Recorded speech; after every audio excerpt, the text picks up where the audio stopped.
J'essaie tout simplement de donner un certain point de vue sur une œuvre de 8 mètres et de largeur de 2,50 m et qui se présente sous la forme d'un triptyque.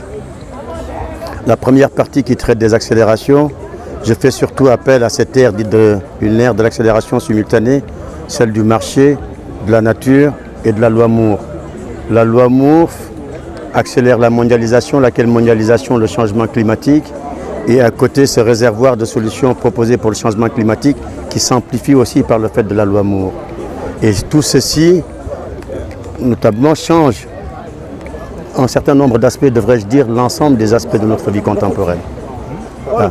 Donc ça, c'est la première partie qui traite donc de ces accélérations.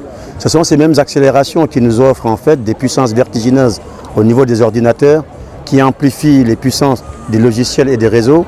Et nous savons tous que l'ensemble de ces puissances aboutissent dans ce qu'on appelle le cloud, ou qui reçoit l'ensemble des serveurs. Ces serveurs offrent à l'homme un potentiel de créativité certes énorme, mais offrent aussi à l'homme un potentiel de destruction tout aussi énorme. C'est ce qui fait qu'aujourd'hui, nous ne pouvons plus parler de l'existence de deux mondes. Parce qu'avant, on disait qu'il y avait deux mondes. Le nôtre qui était vulnérable, précaire et condamné aux revenus faibles, et l'autre riche et qui s'enrichissait au fur et à mesure de l'ouverture des frontières. Aujourd'hui, nous sommes tous vulnérables. Le terroriste touche qui il veut, quand il le veut et comme il le veut. Voilà. Ça, c'est du fait un petit peu de cette multiplication, de toutes ces puissances vertigineuses que nous avons de l'autre côté. Et ces mêmes puissances, cette même science, aujourd'hui nous propose des choses qui me heurtent. Et c'est ce qui fait que la deuxième partie de l'œuvre, qui s'intitule Limomotis, expression que j'ai empruntée au grand chanteur Youssou N'Dour dans sa chanson 7, qui dit « Khaleyangi Joy Magnelen Titolon Limomotis ». Limomotis Bobu, c'est tout ce qui m'interpelle. Je ne peux pas comprendre qu'une grande personnalité du monde en 2012 suggère qu'on l'on fasse le puçage des prostituées et des immigrés. Je trouve ça inacceptable. Et j'ai peur que demain mes petits-enfants soient amenés, s'ils voulaient aller meubler leur cerveau à l'extérieur, qu'on leur suggère le puçage à la place du visa biométrique. Je suis choqué quand je vois qu'aux États-Unis, une gamine de 4 ans se lève un beau jour pour dire qu'elle veut devenir gamin et que des adultes sortent par milliers pour dire qu'elle en a le droit, où se trouve la protection de l'enfance. Je suis choqué quand certains pays valident l'inceste.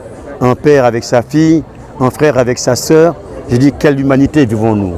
Je suis choqué quand on parle de modification du génome humain et qu'une femme enceinte devant un écran se voit suggérer la possibilité de se faire un bébé à la carte.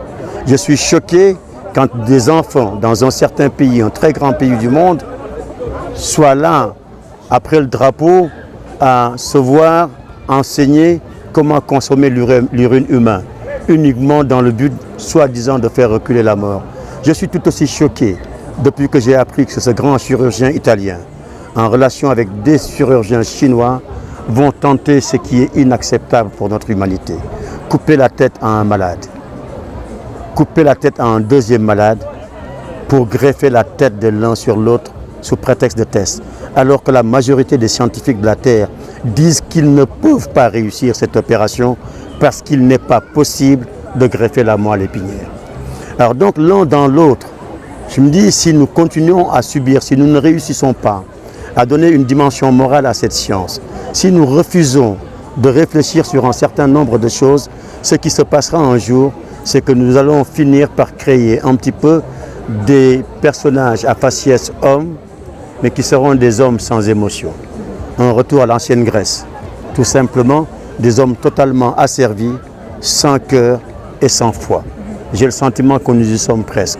Alors donc j'ai volontairement choisi ces jours, le 23 septembre, parce que selon certaines cultures du monde, et particulièrement la culture juive, il est dit qu'aujourd'hui, depuis 3000 ans, c'est la première fois qu'on le vit, il y aura l'alignement des planètes.